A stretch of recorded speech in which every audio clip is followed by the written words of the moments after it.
will be consumed by it. أهلا بيكم فيما تبقى من مخيمكم التافه. انتوا بجد فاكرين انكم هتعيشوا هنا؟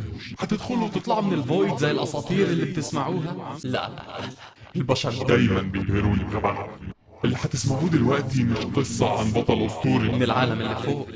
لا، دي عن بطلنا، عن اللي نشرنا في العالم المادي ومساعدته هنسيطر على العالم.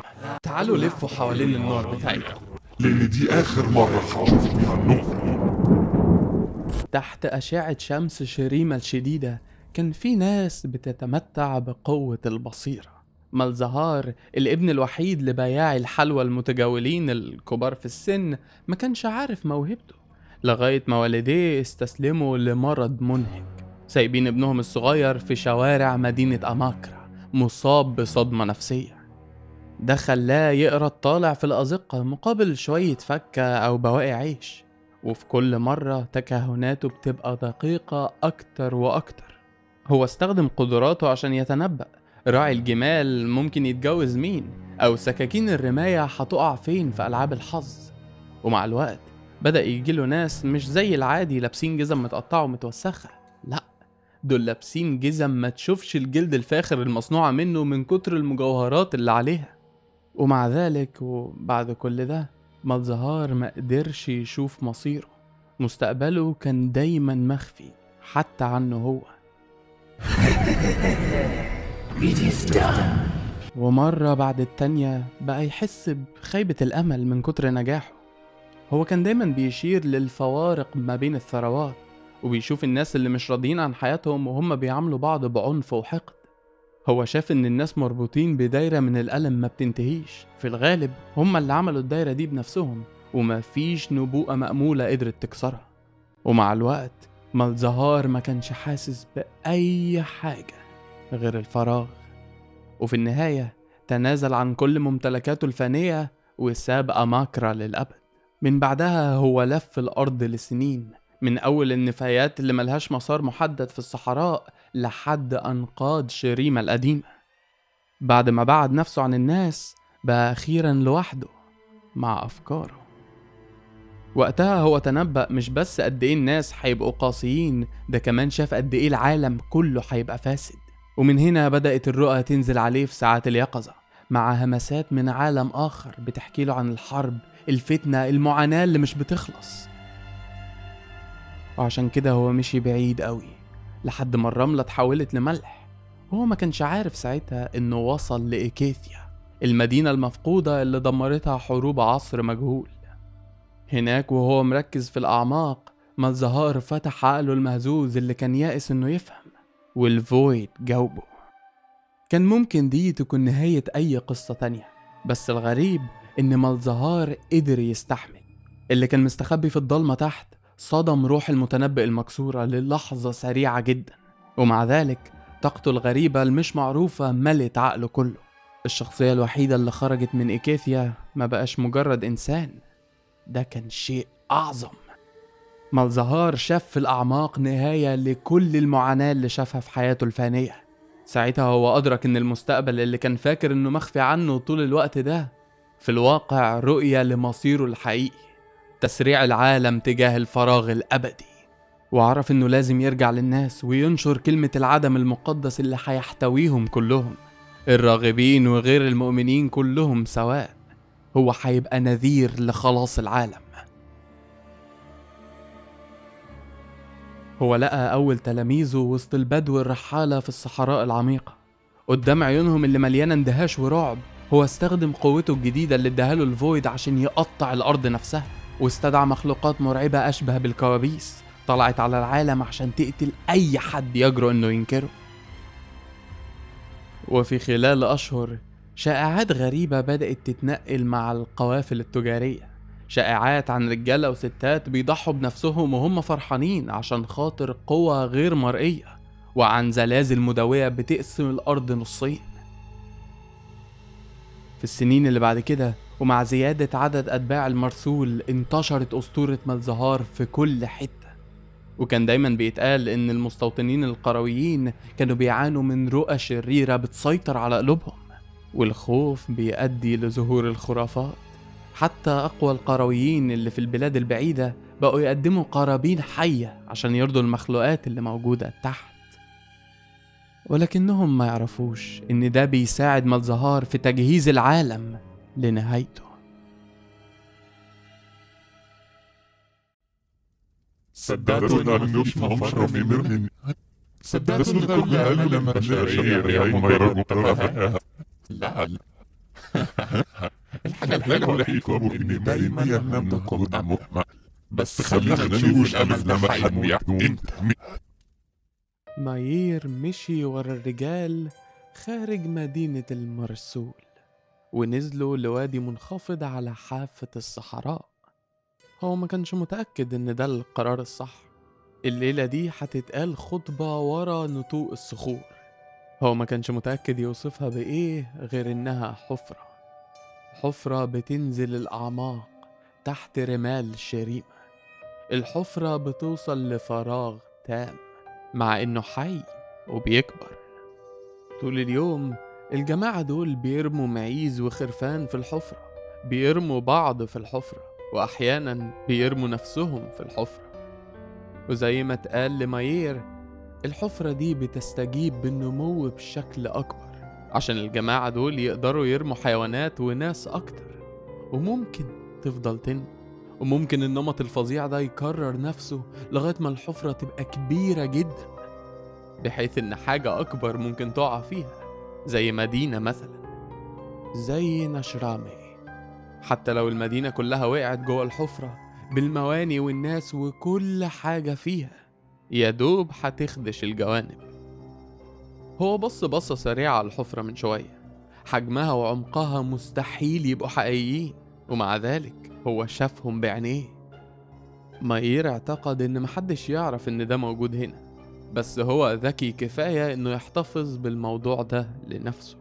هو ما يقدرش يجازف بانقلاب الناس دي كلها عليه، مع إنه بيستخدم كلمة ناس باستخفاف شوية. حبة منهم عندهم بريق بنفسجي ورا عيونهم، باين إنه بينتشر على وشوشهم في شكل متعرج.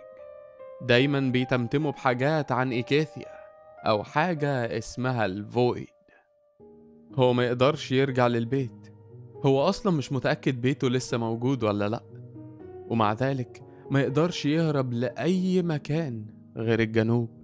هناك الأرض بتتحول للون الرمادي، وأشياء اتسمت على أسامي وحوش الأساطير القديمة بتطلع للحياة. مايير لازم يفضل يجري، لو وقف نوكسوس هتلاقيه، وعشان هو ضرب ضابط من عندهم لو لقوه هيقتلوه. الحشود كانت بتتمشى في منطقة مفتوحة زي المسرح، وسألوا راجل منهم وقال له: انت جيت عشان تشوف المرسول؟ جلده كان عمال يتنقل تحت عبايته المتقطعة. مايير شاف سنان الراجل ده بتتحرك جوه بقه، وما قدرش يجاوبه بأي حاجة غير أيوة، مع العلم إنهم مش هيخلوه يعدي من غير ما يسمع واحدة من خطبهم. انت جديد في المدينة المجهولة زي ناس تانية كتير. حبة من الناس جايين يشوفوا المرسول، حبة جايين عشان ولا حاجة، كلهم زي بعض. هو حرك وشه اللي بينور نور خفيف في هواء الليل. ما تقلقش يا صديقي، قريب قوي هتفهم، المرسول هيوريك.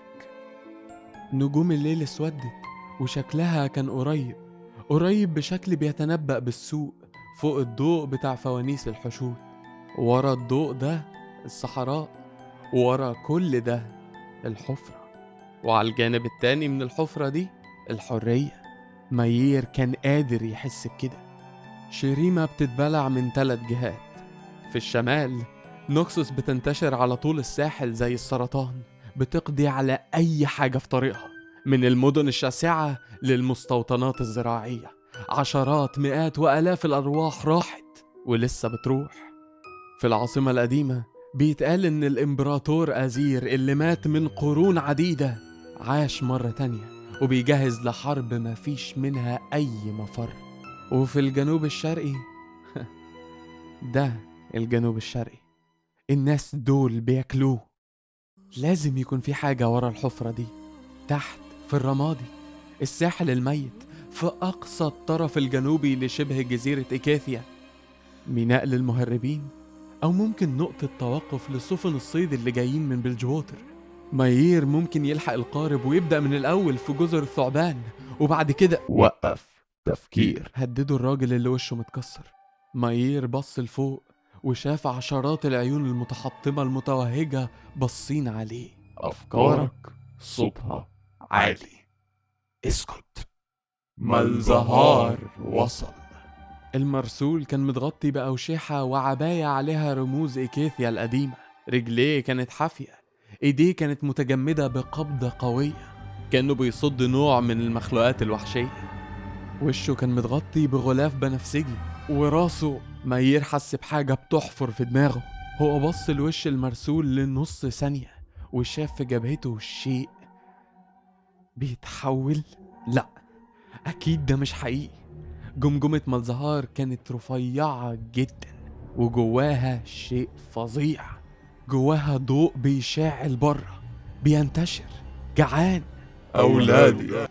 مالزهار اتكلم مع ان صوته ما كانش صوت نهائي. ده اسقاط جوا افكار مايير، امتداد للنور اللامع المتلألئ الخاطئ.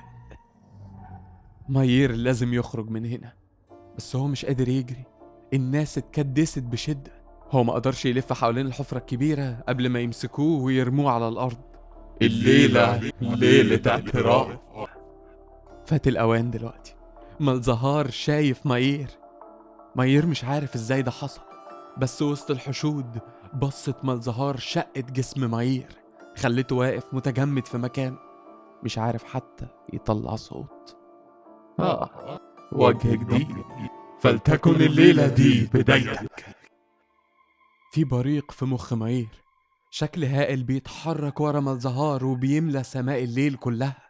مباني أو حاجات شبه المباني مقلوبة ومعوجة تحت محيط شاسع. الآلاف من الكائنات الشرسة بتعوم في مدارات كبيرة جدا، لدرجة إنها حجبت الضوء الضعيف اللي طالع من حاجة عمرها ما كانت، بس يمكن في يوم تكون الشمس. وعملوا طيارات في حاجة عمرها ما كانت، بس يمكن في يوم تكون مية. اسم بيرقص جوه دماغه زي البهلوان، بعيد بس على حافة الإدراك. قلتلكم دايما إن النهاية أكيدة. الفويد هيجي ويغسل العالم بكل بؤسه، ومعاه كل واحد منكم. عقل مايير كان بيقطع نفسه. الأفكار بتدخل في بعضها وتخرج بسرعة وصعوبة، مش قادرة تواكب اللي هو شايفه. أجنحة، عناكب بحجم الذئاب، شخصية بتطفو تحت شريمة، مواجهة، نوكسوس بتستهلك من موجة كبيرة جدا من المخلوقات الغريبة. الإمورتال باستشن بتتشقق بشكل غريب، بتقع، تلج بيتكسر، أشياء بتتحرك لفوق ولبره. هو بص على مالزهار تاني، حواليه شكل كبير جدا. هو ليه كبير كده؟ ليه هي بس تجاربنا غيرتنا كلنا، صح؟ أنا شفت والدي بيموتوا في أماكن، ماتوا بسبب المرض، ومع ذلك ما راحوش. ذكراهم ليها غرض، والبصمة اللي سابوها عليا خلتني اللي أنا عليه دلوقتي، واللي أنا عليه خلاكم كده. الشكل بيتحرك وبيكبر، ده مش شيء ملموس. عقل مايير كان متمسك بأي حاجة تخليه ثابت ويهرب من قوة المرسول الخانقة. الفويد ده الذكريات دي وعايز منها أكتر. الناس رفعوا ايديهم لفوق، النجوم غمزت وقربت أكتر. مايير لازم يتمالك نفسه، الحرية ورا الحفرة دي. هو بيحاول يفكر في كده، بس الكلام بيخلص من عقله. قدامه وقدامهم كلهم مالزهار وبس، مفيش أي حاجة تاني. الفويد اتبنى شكل جديد، إمكانية جديدة. في مرة شفت العالم بينتهي بغياب النور والضلمة وانتصار لا شيء، وده كان غلط. عشان كده دي ليلة اعتراف ليكو. الفويد اتكلم ودلوقتي تحت بحر اللافندر. هي عايزاك انت، ذكرياتك، تجاربك، وجودك. هي عايزة كل حاجة. مايير بدأ يجري، بس الأرض بدأت تتحرك تحت رجليه. التوسع المفاجئ في الحفرة بدأ يبلعهم كلهم، مدينة الخيام، الناس، المعيز، كل حاجة، في حين ما الزهار بيطفو فوق كل شيء. شايفهم كلهم بينزلوا في الحفرة، واللا شيء بيتحرك، وهي هتاخد اللي هي عايزاه. بعض الناس بدأوا يتجمدوا في الهواء. الشعاب المرجانية اللي ضوءها كان غامق في الجو انفجرت في جلدهم قبل ما تمتصها الجدران المتوهجة بتاعت الحفرة. ناس كتير اتقطعوا، أطرافهم طارت بعيد عن بعض بسبب مجموعات سريعة من السمك المتوحش. الباقي كان بيصرخ قبل ما يختفوا تماما، كأنهم ببساطة عمرهم ما كانوا. ذكريات مايير بقت زي النجوم اللي فوقيه، بتبرق وتختفي واحدة ورا التانية، وهو بيقع أسرع وأسرع. غزو نوكسوس، إيده بتضرب الضابط، عيلته، صحابه، طفولته وأحلامه. هو بيتزق لتحت، بينزل بحر اللافندر، بيعدي المباني المقلوبة الغريبة اللي بتترج من قوة النور الغريب اللي جاي من قلب فراغ العدم. كل ده وهو شايف سماء الفويد الحية، ولمح حاجة عملاقة وشنيعة على أبواب ميلادها. مع تلاشي ذكرياته، الشكل ده بدأ يتحرك، بيستجيب لمصدر غذاء جديد. قوته بتزيد مع تلاشي مايير، الناس، الحيوانات، الخيام، كل ده بيتلاشى، كل ده بيتمحى تماما من ضفاف الواقع الرقيقة، ويعاد توجيههم لشيء آخر، شيء رهيب وجديد. رجل كان يدعى مايير قفل عينيه فاضيين من كل شيء، لمس قاع الفويد واختفى.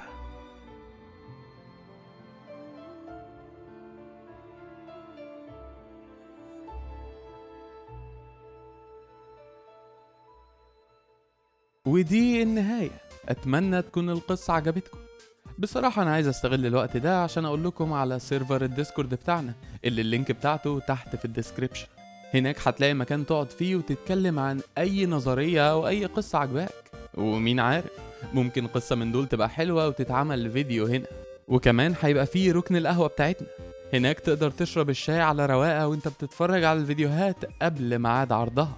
وما تقلقش، الشاي عندنا مش غالي زي الكافيهات اللي على البحر أو الكورنيش. هنا الشاي ب15 جنيه في الشهر، أو ممكن تبقى بتشرب شاي في الأمريكاني نعناع وده ب25 جنيه في الشهر. أو ممكن تكون من الناس اللي بتحب تعمل الواجب وزيادة وبتشرب عصير مانجا ب50 جنيه في الشهر. في الأول في الآخر الاختيار ليك انت بس. واخيرا وليس اخيرا، ما تنسوش اللايك، الكومنت والسبسكرايب، لانهم فعلا بيساعدوا. اشوفكم في القصة اللي جاية.